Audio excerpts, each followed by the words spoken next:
Good morning, my little nerds. I am Dr. Shereene Idriss, a cosmetic dermatologist based in New York City, and welcome to my YouTube channel.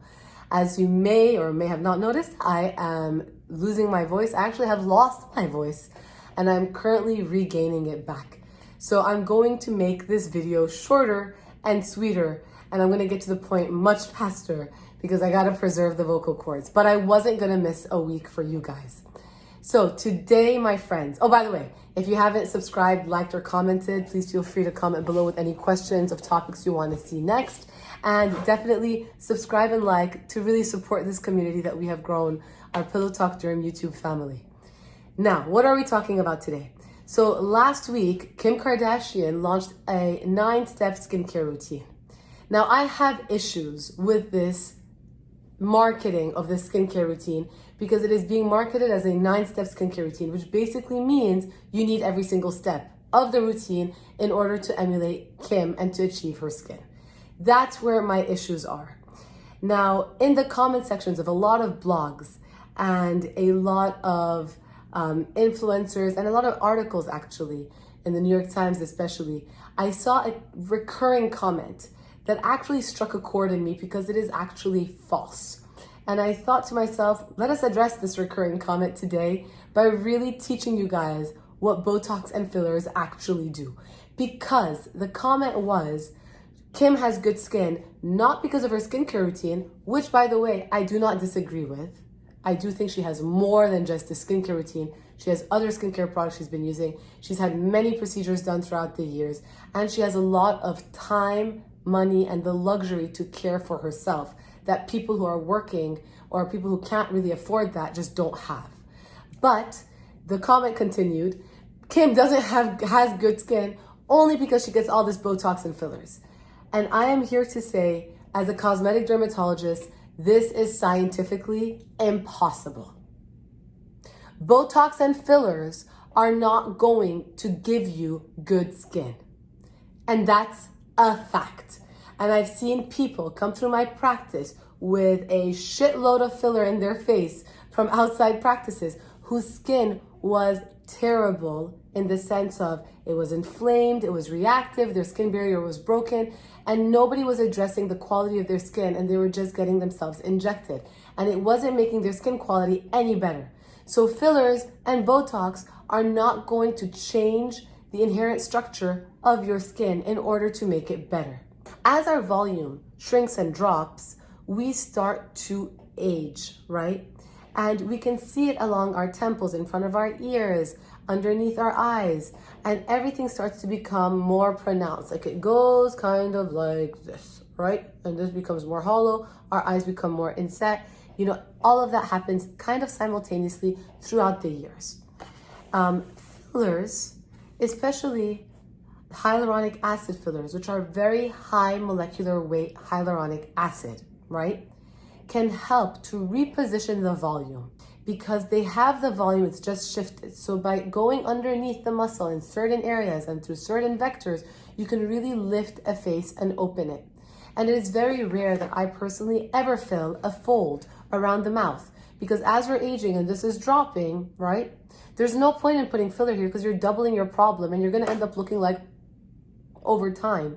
So you want to really try to open it and leave a little bit of a fold behind. I personally have never had filler in my nasolabial folds at all. I want to do a quick show and tell as to what fillers and Botox actually are. So I am going to, in the name of science, demonstrate and basically dispose of perfectly good fillers that I have and Botox that I have. I took it out of the fridge. The Botox, I probably will put it back in the fridge. We'll be fine, okay? And here I have a sample of Juvederm. It's not a sample, it's one that I took from my office, but I'm gonna waste it for all of you in the name of education. And I wanna show you guys what it actually looks like. And remember, it's high molecular weight. It's not inflammatory. And it does hold on to fluid, and that is why I inject it very deep, okay? So it usually comes in a syringe like this, and as you guys can see over here, I am going to squeeze it out So this is what filler looks like. All right. It is a jelly substance.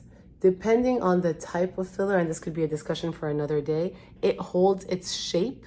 Certain fillers are much more lightweight and tend to be much more fluid. Other ones are much thicker and inherently hold their shape better. Volbella is one that is classically used for the lips as a volumizer. But I wanted to show you guys. And no amount of filler that I put on my hand is gonna give my skin better hydration. And no, it does not hydrate your lips when you put it on inside your lips. I've seen patients who have had lip filler and whose lips are always dry. It does not hydrate your lips. That is a false marketing that should be stopped. Now, if you are a sinker, fillers can obviously help as well to not only try to lift whatever volume you have, but also to give you back that volume. But there are other fillers on the market that are not just fillers, they are stimulatory, biostimulatory, meaning they're going to stimulate your own collagen production. And one example of that is Sculptra. But it is a powder, and you have to mix the powder and then you inject it under the surface of your skin or underneath your muscle. And the powder is almost, and this fluid almost becomes like, think of it like sand around an oyster. When the sand goes into the oyster, it helps to stimulate the production of a pearl. And so this kind of powder helps to stimulate the production of collagen by basically waking up your fibroblasts and causing it to start making collagen and making more of an underpadding. And Sculptra was basically first started for people with HIV who had lipoatrophy, fat loss in their face, to help them at least look healthy. And then, like with everything, we realized, oh, this can work for some other people who are aging a certain way, who are not necessarily sick. And therefore, we realized it helps a certain subset of people who are aging a certain way, which I basically define very broadly as a sinker. Now, those are fillers and biostimulatories. They're not altering the structure of your skin. If you are prone to breakouts, you're still gonna get breakouts. If you have hyperpigmentation, you're still gonna have hyperpigmentation. If you have an inflamed skin barrier, you're still gonna have an inflamed skin barrier. And this is where a bunch of other things can be helpful for you, and we will address them, but let me know what questions you have below. Botox is a different question. Botox is not a thick physical substance. Botox comes in a vial, and I'm gonna show you guys this part, because this is what I have on hand, okay? It comes in a little vial, and it comes as a powder as well, kind of like Sculptra. You see that? You have to keep it on ice, and hence why I have a bag of peas, so I try not to waste this one, because at least, you know what, I'll use it on me at some point. But Dysport, Botox, Jeuveau, what's the newest one on the market? Jeuveau. Oh, Xeomin. I love Xeomin. Those are all neuromodulators. They're basically modulating, changing the way that your neurons are interacting with one another to minimize how your muscle moves. So if you want to say it in a very unfancy way, it paralyzes you temporarily, but not 100%, okay? It just slows down your muscle movement. Now, I myself, when was the last time I was Botox? We are currently in June. The last time I was Botox was probably in February or early March. I have movement that is coming back. The one thing I hate about the current trend within pop culture in our society is you have these 20-year-olds coming in asking for preventative Botox. You haven't even started living. You don't need to prevent anything. I want to see emotion on your face. And I'm generalizing. I've had 20-year-olds who do look like 40-year-olds that I've had to help. But 98% look like fetuses and do not need the Botox on their forehead at 20, 22, 23, 24. Really, they do not. I think the first signs of aging, when the first lines start to creep up on your forehead and really get impregnated on your forehead and stuck on your forehead, is usually in your late 20s to early 30s. That's when it begins. But even then, I like to wait for your movement to come back, because ultimately we're human beings and we emote, and you want to emote, and you want your character to be on your face.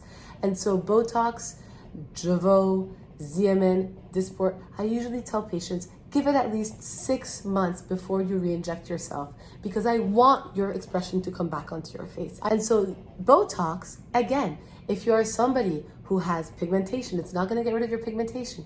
If you are somebody who has inflammatory acne, it's not necessarily going to help it. However, if you do break out a lot on your forehead because you sweat a lot, you might be in luck because Botox also reduces the effects of sweating. But it's not going to change the overall quality of your skin. So that takes me back to, do any procedures change the overall quality of your skin? There are, of course, procedures that help with the quality of your skin, like Fraxel, Ulthera, Thermage. You may or may not have heard about Morpheus because that has a huge marketing plug. It's backed by Allergan. Protege, Vivace, IPL, the V-Beam, all these lasers, right? They do help your skin, but they will not help your skin if you don't do the effort as well. This is what I tell my patients. It's as if you go for a cool sculpting treatment to melt your fat, but then go eat chicken nuggets or fried chicken every day of the year. Your fat may be melted with that one treatment, but you're still gonna maintain fat. And so the same goes with your skin. If you do, for example, a Fraxel, but then go bake in the sun, don't take care of your skin, don't wash your face at night, that Fraxel is ultimately not gonna help you in the long run. So it's really the consistency of you helping yourself, taking care of yourself, and helping your skin maintain any kind of result that any in-office procedure is going to do.